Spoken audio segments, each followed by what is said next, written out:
धान के खेत और मिट्टी के घरों से घिरा ये रघुनाथपुर गांव के आखिरी छोर पर है एक शमशान और उसी शमशान के पास बहती है सरस्वती नदी। और हर अमावस की रात इस शमशान के मंदिर में माँ काली की पूजा होती है। गांव वाले कहते हैं ये मंदिर बहुत जागृत है, लेकिन जैसे ही शाम ढलती है शमशान के आसपास गांव के कोई भी नहीं जाते। शाम हो गई लेकिन अभी तक दामाद बेटी पोता नहीं आए। आप किसी से कहिए ना कि जाकर देखे वो अभी कहाँ है। चिंता मत करो भाग्यवान, बेटी दामाद अभी आने ही वाले होंगे। उधर शमशान के रास्ते पर बैलगाड़ी प्रवेश करके कुछ दूर जाने के बाद अचानक बैलों को कुछ दिखाई देता है कि जमीन के अंदर से एक हाथ बाहर निकल रहा है और पेड़ के पीछे से एक चुड़ैल उन्हें घूर रही है। ये देखकर बैल डर से चिल्लाने लगते हैं। तुम दोनों को क्या हुआ? इस तरह से रुक क्यों गए और इस वक्त ऐसे चिल्ला क्यों रहे हो? अरे ये भैया, क्या आज हम पूरी रात यहाँ ही खड़े रहेंगे? माफ करना बहू रानी, शायद बैल बहुत डर गए हैं। शमशान की रास्ता किसी डरावनी चीज को देखकर आगे नहीं बढ़ रही है। सुनो भाग्यवान, यहाँ खड़े रहने से कोई फायदा नहीं। ये शमशान किसी तरह पार कर लेंगे तो नजदीक ही ससुराल है। आज पूनम के चांद के रोशनी से चलने में कोई दिक्कत नहीं होगी। चलो हम पैदल चलते हैं। बहुत मजा आएगा। मैं मामा के घर जाऊंगा, मामा के जन्मदिन पर केक खाऊंगा। ये फिर लक्ष्मीकांत दही की हंडी और कतला मछली हाथ में लिए चलना शुरू करता है। पीछे नंदिनी अपने बेटे आदित्य के हाथ पकड़कर चलने लगती है। मुझे अजीब सा डर लग रहा है। तुम्हारे हाथ में मछली है और उसकी गंध से शमशान के भूत हमारे पास आ जाए तो। भाग्यवान, मैं हूँ ना, तुम डरो मत। वो लोग जब शमशान के रास्ते से चलते हुए गुजर रहे थे, ठीक तभी रास्ते के किनारे छातीन के पेड़ पर कितनी बढ़िया ताजी मछली की खुशबू आ रही है। वाह, अच्छा वो रहा, वो लोग मछली लेकर जा रहा है। माँ, मुझे मछली खाना है। माँ, मुझे मछली खाना है। वो मछली चाहिए। चुप हो जा बेटा, लगता है वो लोग कोई रिश्तेदार के घर जा रहे हैं और उनके साथ एक बच्चा भी है। अगर मैं उनके सामने जाऊंगी तो बच्चा डरकर रोने लगेगा। नहीं, मुझे मछली खाना है।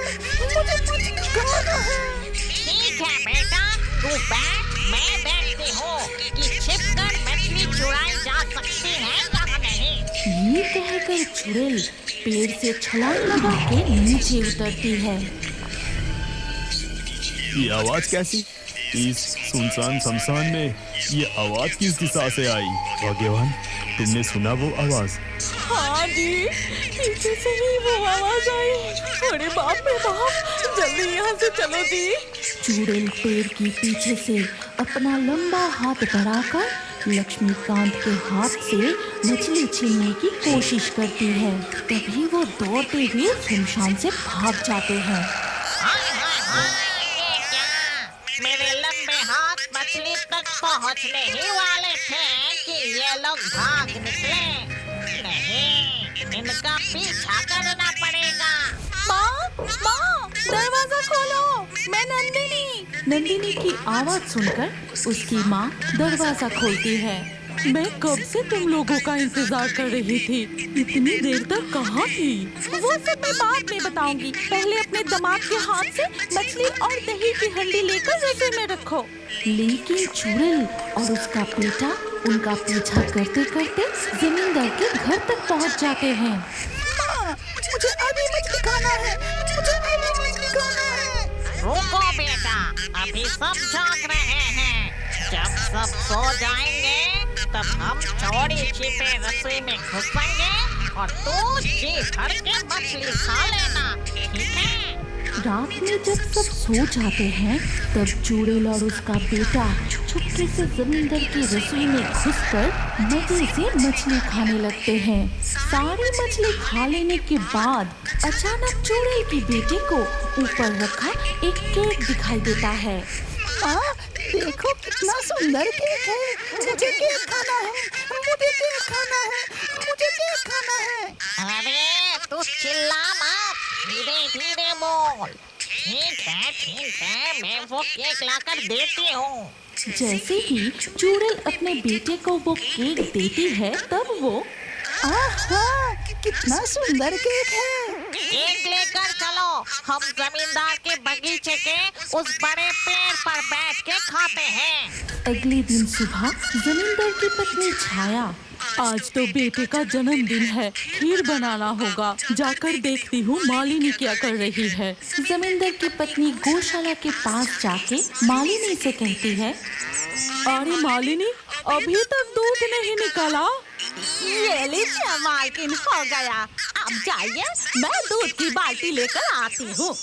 फिर जमींदार की पत्नी रसोई में जाके देखती है कि तले हुए मछलियों की थाली पूरा खाली है, उसमें एक भी मछली बची नहीं है और ऊपर रखा जन्मदिन का केक भी गायब है। ऐसा देख जमींदार की पत्नी रसोई से निकलकर, सुनिए ना, आज तो बेटे का जन्मदिन है, मैंने कल रसोई में केक रखा था लेकिन वो आज नहीं मिल रहा और रसोई से सारी तली हुई मछलियाँ भी गायब है। कहाँ गायब होके जाएगा? देखो तुम्हारे लाडले बेटे ने ही लालच में आकर खा लिया होगा।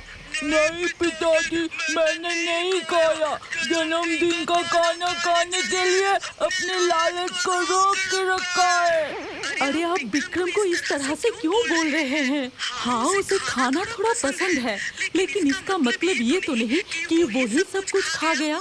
अच्छा ठीक है, मैं और एक केक मंगवाने का इंतजाम करता हूँ। फिर जमींदार सूर्य प्रताप घर के नौकर रविन को और एक केक